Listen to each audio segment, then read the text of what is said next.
Hello good morning friends. आइए आपका अपना चैनल ज्ञानोदयम में आपका स्वागत है। आज हम बात करते हैं कल का ही शेष टॉपिक भारत नेपाल संबंध में, जिसमें मैंने बताया था कि एक टॉपिक इसमें इम्पोर्टेंट है, भारत नेपाल जल विद्युत सहयोग। तो आज हम इसी पे चर्चा करेंगे। तो आइए एक एक करके हम बिंदुओं को देखते हैं। हाल ही में नेपाल और भारत ने विद्युत निर्यात से संबंधित एक समझौते पर हस्ताक्षर किया। इस समझौते के तहत नेपाल अगले 10 वर्षों तक भारत को 10,000 मेगावाट पनबिजली का निर्यात करेगा। हाल ही में नेपाल और भारत ने विद्युत निर्यात से संबंधित एक समझौते पर हस्ताक्षर किया। इस समझौते के तहत नेपाल अगले 10 वर्षों तक भारत को 10,000 मेगावाट पनबिजली का निर्यात करेगा। अब हम जानते हैं नेपाल में भारत की जल विद्युत परियोजनाएं कौन कौन सी है। तो सबसे पहले पश्चिमी सेती और सेती नदी परियोजना 1200 मेगावाट,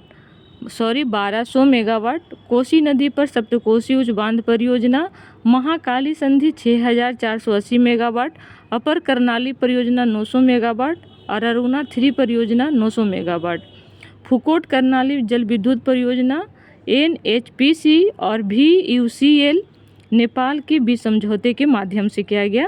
आगे देखते हैं कि लोअर अरुण जल विद्युत परियोजना SJVN भारत और नेपाल के निवेश बोर्ड के बीच एक समझौते के माध्यम से किया गया।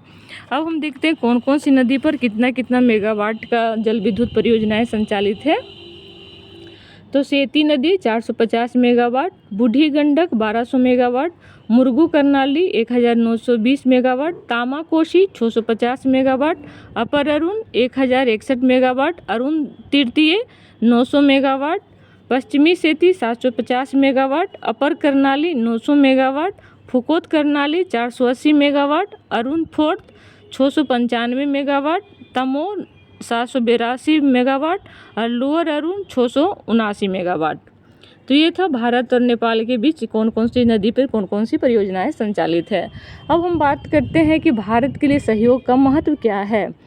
तो सबसे पहला है कि द्विपक्षीय सहयोग। जल विद्युत सहयोग भारत नेपाल संबंधों में एक मजबूत स्तंभ है। दूसरा है ऊर्जा की मांग।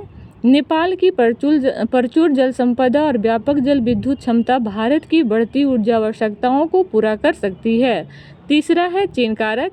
जल विद्युत सहयोग से भारत को चीन के भू राजनीतिक प्रभाव को कम करने और नेपाल में भारत की उपस्थिति को मजबूत करने में मदद मिलेगी। दूसरी ओर हम बात करते हैं नेपाल के लिए सहयोग का महत्व। तकनीकी विशेषज्ञता। भारत के साथ सहयोग जल विद्युत परियोजनाओं के निर्माण और प्रबंधन में नेपाल को तकनीकी विशेषज्ञता व अनुभव तक पहुँच प्रदान करता है। दूसरा है अवसंरचना विकास। भारत की निवेश करने से नेपाल में आवश्यक अवसंरचना के निर्माण में मदद हो सकता है। तीसरा है निर्यात राजस्व। भारत को अधिशेष विद्युत का निर्यात करना नेपाल के लिए राजस्व का स्रोत बन सकता है। अब हम बातें करते हैं कि जल विद्युत विकास के बीच में चुनौतियां कौन कौन सी है। तो सबसे पहला प्राकृतिक बाधाएं, नाजुक भूवैज्ञानिक विशेषताएं और अपर्याप्त जल विज्ञान डेटा। नेपाल में नदियों में उच्च तलछट जमाव और हिम नदीय गाद की उपस्थिति।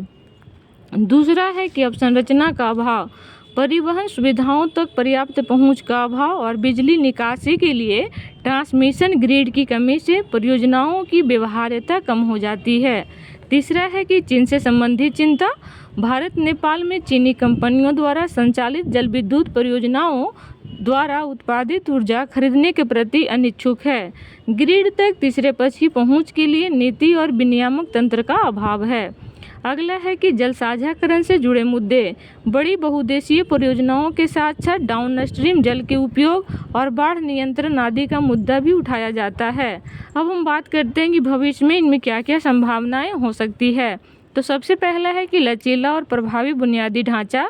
देश अर्थात नेपाल के भीतर अपने ट्रांसमिशन नेटवर्क को विकसित करने और भारत के साथ अंतर संबंध विकसित करने में नेपाल की सहायता करनी चाहिए।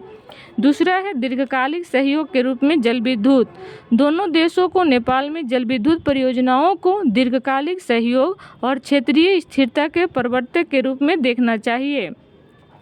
तीसरा है अधिक कवरेज। सीमा पार ऊर्जा सहयोग के लिए बांग्लादेश, भूटान, भारत, नेपाल मंच अर्थात BBIN मंच के माध्यम से परियोजनाओं को अन्य क्षेत्रीय भागीदारों तक भी बढ़ाया जा सकता है। तो ये रहा कल का शेष बटा हुआ पार्ट अर्थात भारत नेपाल संबंध पार्ट 2। इसी के साथ आज का हम वीडियो यहाँ समाप्त करते हैं। जय हिंद, जय भारत।